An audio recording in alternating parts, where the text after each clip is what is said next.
Salam, salam outsiders, débrief du week-end, le débrief commence maintenant. Bon la famille, franchement, Liverpool-Chelsea, c'est le match qu'on attendait tous. Sincèrement, c'est le match qu'on attendait tous. Maintenant, j'ai envie de parler d'une seule chose, de Sarri. Parce que franchement, Sarri, il n'est pas sérieux. Parce que sincèrement, mettre Eden Hazard en pointe, c'est la pire bêtise qu'il pouvait faire. La dernière fois, je vous ai dit ici que Pep avait allumé l'interrupteur Tokar. Sarri, lui aussi, aujourd'hui, il a allumé son interrupteur Tokar. Antonio Conte avait cette habitude-là de venir nous vendre Hazard en pointe. Je ne comprenais pas, mais c'est normal, il n'avait pas d'attaquant. Il avait Morata, c'était un tocard. Maintenant, aujourd'hui, soyons sérieux. Que fait Eden Hazard en neuf? Les fans de Chelsea, quand vous avez vu la feuille de match, vous n'êtes pas devenu fou dans votre tête. Moi, j'ai failli devenir fou. Parce que moi, je suis un fan de foot. Donc, j'ai une petite logique footballistique dans ma tête. Je me dis, si cette semaine en Europa League, tu as mis au repos Higuain, pourquoi Higuain ne joue pas? Pourquoi Higuain ne joue pas? Je veux dire, je comprends la logique sportive de faire jouer Hudson-Odoi sur le côté pour que le boy puisse suppléer Azpilicueta. Parce que sincèrement, Mané, Robertson, les deux, tu as besoin de quelqu'un pour t'aider. Je comprends la logique de faire jouer Willian de l'autre côté pour que lui puisse suppléer Emerson. Parce que réellement, Trent Alexander-Arnold et Salah, les deux, ils sont chiants. Il faut que l'ailier, il défende. Je suis d'accord. Tout à fait d'accord. Mais Hazard en pointe durant 45 minutes, ça servait à quoi? Ça servait à quoi? Le pauvre, il était tout seul. Il était esselé. Il s'est fait bouffer par Van Dijk. Il s'est fait bouffer par Matip. Il n'en pouvait plus. Et on va être très sérieux. Je ne comprends pas certains coachs. Où est cette logique-là? Hudson-Odoi, je suis désolé. Le boy, aujourd'hui, tout ce qu'il a fait, c'est centrer. Tout ce qu'il a fait, c'est centrer. Et aujourd'hui, tu ne peux pas te mettre à centrer dans un match où tu n'as pas d'attaquant dans la surface de réparation. Il n'y avait personne. Il y avait Walou. Eden Hazard, il est incapable aujourd'hui de prendre Van Dijk ou bien Matip de la tête. Soyons sérieux. Franchement, soyons sérieux. Si tu as vu le match de A à Z, à un moment donné, tu as Matip qui vient, il prend le ballon sur Hazard. L'arbitre siffle faute. Hazard regarde l'arbitre, il lui fait... T'as pas vu que moi je suis comme ça, lui il est comme ça? Sois logique un peu. Donc aujourd'hui, soyons réalistes. Je me dis, comment Sarri il peut être là sur le banc, il voit des choses que nous on voit et il fait pas de changement? Il a fallu attendre le deuxième but de Liverpool pour que Sarri se réveille et que Sarri se décide enfin à faire des changements. Et regardez bien comment la dynamique de jeu elle a changé. Parce que autant Eden Hazard en première mi-temps, tu ne le vois pas. Autant dès que Liverpool met le deuxième but, que Higuain rentre en pointe et que Hazard repasse à droite, à gauche, Willian à droite, mais c'est fini. Pendant les 10 minutes qui ont suivi le deuxième but de Liverpool, Chelsea a failli tuer Liverpool. Tu as une possession de balle de 60-40. Tu as une possession de balle de 60-40. Tu as deux actions de Eden Hazard où Eden Hazard doit égaliser. Je suis désolé, Eden Hazard aujourd'hui, je suis sûr que c'est ce que Salah lui a dit en fin de match. Il a dit, mon Khoya, franchement, tu as manqué de chance. Parce que Eden Hazard, la première, elle est juste parfaite. Il n'y a rien à faire. Le contrôle, il est magnifique. La frappe, elle est magnifique. Ça touche le poteau. Là, tu sens réellement que les dieux du foot étaient avec Liverpool aujourd'hui. Soyons sérieux. Franchement, je veux dire, si ça, c'est pas un tournant de la saison, si ça, c'est pas la baraka d'un champion, je ne sais plus c'est quoi la baraka d'un champion. Parce que Hazard, aujourd'hui, il devait marquer. Derrière, quelques minutes plus tard, même pas 2 minutes plus tard, super ballon de Willian. Hazard revient, il frappe, il écrase sa frappe. Il y a le rebond qui le tue avant. On va être sérieux. Aujourd'hui, Liverpool, ils ont échappé. Ils ont échappé pendant 10 minutes. Pourquoi? Parce qu'à mon humble avis, sincèrement, si cette année, c'est pas l'année du titre, je ne sais pas ce sera quand. Ça va peut-être paraître bizarre à beaucoup de personnes qui m'écoutent depuis très très longtemps, mais à mon humble avis, aujourd'hui, moi, Stan Diop, j'aurais été coach de Chelsea, Giroud est titulaire. Giroud est titulaire. Je te dis, Olivier Giroud aurait été titulaire. Parce qu'aujourd'hui, il fallait quelque chose dans cette attaque de Chelsea-là. Il fallait un point de fixation, un mec physique, un mec grand. Loftus-Cheek au milieu de terrain, il a réussi son pari. Franchement, le boy, il a fait un bon match. En fin de match, il est fatigué. C'est Barkley qui rentre. Encore une fois, Chelsea, ils vivent encore sur le mauvais recrutement de Antonio Conte. Et parce qu'on va être sérieux, Barkley...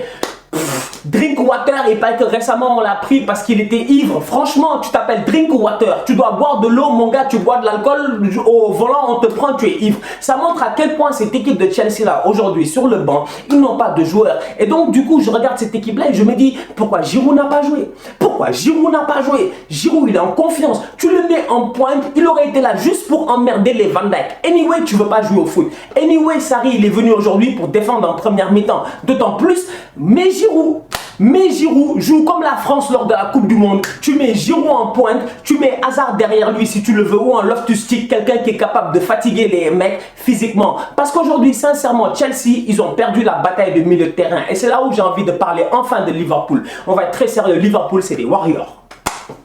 Liverpool, c'est des warriors. Non, c'est des guerriers. Il y a Game of Thrones qui reprend aujourd'hui et j'ai envie de dire que Liverpool, c'est des guerriers. En fait, eux, ils n'ont peur de rien et là, ils sont déterminés comme jamais. Déjà à la base, Van Dijk. Mais mec, franchement, Anfield, c'est un super stade parce que les micros, ils sont proches, donc tu entends les gars crier. Sincèrement, tu entends les gars crier. À un moment donné, tu as le ballon qui arrive, il donne le ballon à Robertson, il crie « Away !» Mais mon gars, quand il a crié « Away !» même moi, Stan, j'aurais été là, le ballon est là, j'entends « Away !» Rem se dégage. Franchement, j'aurais pas réfléchi. C'est exactement ça qui s'est passé. Aujourd'hui, Van Dijk en défense centrale, le mec, ça a été un leader de A à Z. Il n'a peur de rien, il est là, il est serein, comme d'habitude. Mastodonte, Van Dijk. Au milieu de terrain, Fabinho.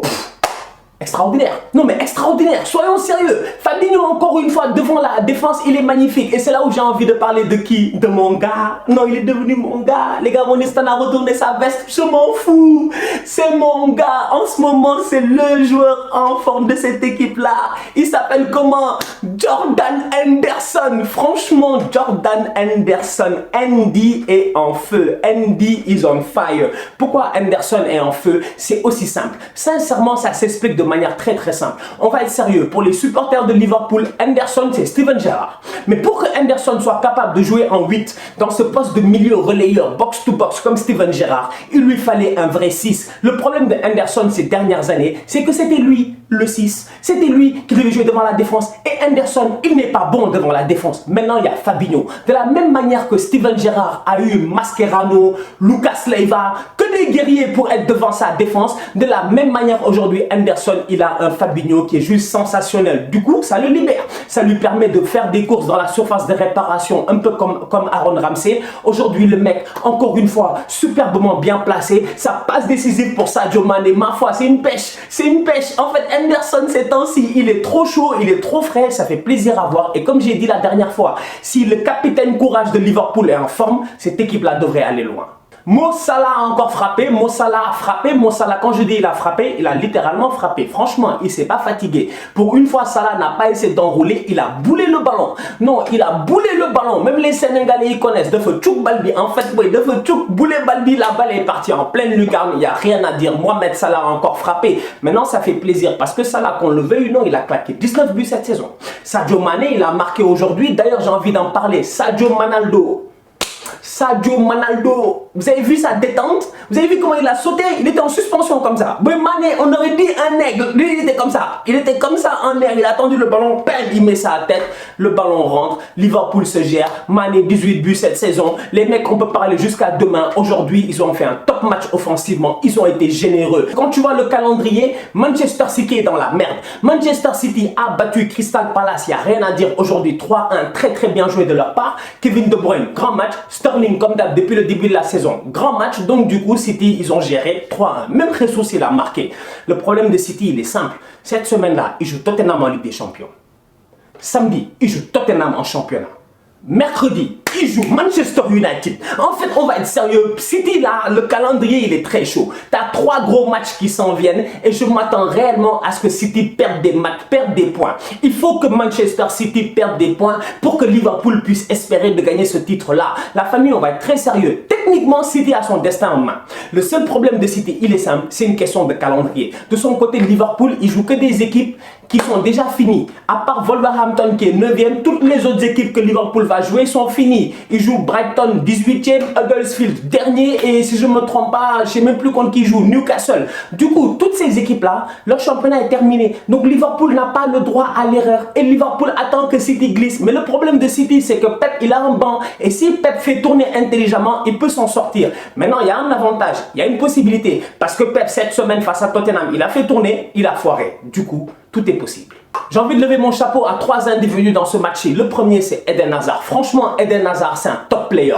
Hazard, aujourd'hui, encore une fois, il a sorti une top performance dès qu'on l'a mis dans les conditions de pouvoir sortir une top performance. Et j'ai envie de dire une autre chose. Hazard n'abandonne jamais. Hazard, il a beau être dans une équipe où ça va pas. Il a beau être dans une équipe où les mecs ne s'en sortent pas. Eden Hazard, jusqu'à la dernière seconde, il joue tout ce qu'il a joué. Eden Hazard, tu fais même une mauvaise passe, il te fait bravo. Eden Hazard, il rate son contrôle, tu rates ton contrôle, il te fait c'est pas grave. Eden Hazard, franchement, le mec, c'est un leader, il n'y a rien à dire. Chapeau à lui. Les supporters de Liverpool, je leur lève mon chapeau. chapeau. Franchement, ils ont chauffé le match aujourd'hui. Anfield était chaud. Anfield Road. Je te dis, tu peux être au stade de Everton, t'allais entendre les supporters de Liverpool en train de crier aujourd'hui. Ils ont chanté de A à Z, ils n'ont pas laissé leur équipe et tu vois la motivation et l'effervescence qui est autour de, ces supporters-là. La Première Ligue, ils veulent la gagner et sincèrement, à mon humble avis, ils peuvent la gagner. Bonne chance à eux. Dernière chose, Robertson. 83e minute, Robertson a glissé. Franchement, il a glissé. Bon, bravo à lui, il a voulu rendre hommage à Gérard. C'est important de rendre hommage aux légendes parce que franchement, la glissade là qu'il a fait derrière, Willian récupère le ballon. Même moi, j'ai eu peur. Heureusement, ça s'est bien fini. Bon, les autres matchs du week-end, il s'est passé des choses assez intéressantes. Le Barça a fait 0-0 face à Huesca, équipe remaniée. Équipe totalement remaniée. Des Todibo et des Wagué sur le terrain. On va être sérieux, Todibo, Wagué, les mecs en défense, ils se sont gérés. Très bon match de leur part. Arturo Vidal, c'était le leader, voilà, le leader de l'équipe. C'était le papa de l'équipe, c'était le plus vieux sur le terrain. Le mec, lui aussi, il a fait un très bon match. Du coup, ce Barça-là, remanié totalement, j'ai envie de dire une seule chose. Je m'attendais à ce que Coutinho, quand il rentre, qu'il fasse comme Messi.